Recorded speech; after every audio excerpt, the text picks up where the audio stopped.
ನಾನು ಇವತ್ತಿನ ಬೆಳಗಿನ ತಿಂಡಿಗೆ ಪಾಲಕ್ ಪಲಾವ್ ಮಾಡ್ತಿದ್ದೆ. ಅದು ಹೇಗೆ ಅಂದರೆ, 1-2 ಸ್ಪೂನ್ ಕುಕ್ಕರ್ಗೆ ಎಣ್ಣೆ ಮತ್ತು ಕಸ್ತೂರಿ ಮೆಂತ್ಯ ಕಾಳು ಹಾಕಿ ಸ್ವಲ್ಪ ಅದಕ್ಕೆ ಈರುಳ್ಳಿ ಹಾಕ್ಬಿಟ್ಟು ಒಗ್ಗರಣೆ ಮಾಡ್ಕೊತಿದ್ದೀನಿ. ಅದಾದಮೇಲೆ ಅದಕ್ಕೆ ಮಸಾಲೆ ಬೇಕಂತ ಸ್ವಲ್ಪ ಪಾಲಕ್ಕು, ಒಂದಿಷ್ಟು ಬೆಳ್ಳುಳ್ಳಿ ಮತ್ತು ಸ್ವಲ್ಪ ಜೀರಿಗೆ, ತೆಂಗಿನಕಾಯಿ ಹಾಕ್ಕೊಂಡು ನೀಟಾಗಿ ರುಬ್ಕೋತಾ ಇದ್ದೀನಿ.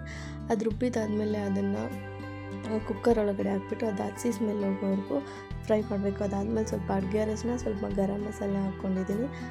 ಅದಾದಮೇಲೆ ಸ್ವಲ್ಪ ಟೊಮೊಟೊ ಹಣ್ಣು, ನಮಗೆ ಎಷ್ಟು ಬೇಕೋ ಅಷ್ಟು ನೀರು ಹಾಕ್ಕೊಂಡು ಅಕ್ಕಿ ನಾವೇನು ಎಷ್ಟು ಜನಕ್ಕೆ ಮಾಡ್ತೀವಿ ಅದ್ರ ಮೇಲೆ ಡಿಪೆಂಡಾಗಿ ಅಕ್ಕಿ ಮತ್ತು ನೀರನ್ನ ಹಾಕ್ಕೊಂಡಿದ್ದೀವಿ. ಅದ್ರ ಜೊತೆ ಸ್ವಲ್ಪ ಉಪ್ಪು, ಸ್ವಲ್ಪ ನಿಂಬೆಹಣ್ಣು, ತುಪ್ಪನ ಹಾಕ್ಕೊಂಡು 1-2 ವಿಷಲ್ ಕೂಗಿಸ್ಕೊತೀನಿ. ಅದಾದಮೇಲೆ ಇವತ್ತು ನಮ್ಮಮ್ಮ ಊರಿಗೆ ಹೋಗ್ತಿದ್ರು ಅಂತ ಜೊತೆ ಪಲಾವ್ ಜೊತೆ ಸ್ವಲ್ಪ ಅಕ್ಕಿ ಶಾವಿಗೆನ ಮಾಡಿದ್ದೆ. ಅಕ್ಕಿ ಶಾವಿಗೆ ಕಾಂಬಿನೇಷನ್ ಚಿಕನ್ ಸಾಂಬಾರಿಲ್ಲ, ಬೇಳೆ ಸಾಂಬಾರು ಇರುತ್ತೆ. ಇವತ್ತು ಸೋಮವಾರ ಆಗಿರೋದ್ರಿಂದ ನಾವು ತಿನ್ನಲ್ಲ, ಹಾಗಾಗಿ ಬೇಗ ಟೈಮ್ ಕೂಡ ಇರಲಿಲ್ಲ ಅಂತ ನಾನು ಅದಕ್ಕೆ ಕಾಯಲ್ಲಿ ಮಾಡಿದ್ದೀನಿ. ಕಾಯಲ್ಲಿ ಮಾಡೋಕ್ಕೆ 1 ಕಪ್ಪು ತೆಂಗಿನಕಾಯಿ, ಸ್ವಲ್ಪ ಬೆಲ್ಲ ಮತ್ತು ಏಲಕ್ಕಿ ಹಾಕ್ಬಿಟ್ಟು ರುಬ್ಕೊಂಡಿದ್ದೀನಿ. ಅದು ಕೂಡ ಆಯಿತು. ಅದಾದಮೇಲೆ ನಾನು ಶಾವಿಗೆನೂ ಕೂಡ ನಾನು ಒತ್ತಿ ರೆಡಿ ಮಾಡ್ಕೊಂಡಿದ್ದೆ. ಈ ಜನುಮವೇ ದೊರಕಿದೆ ರುಚಿ ಸವಿಯಲು.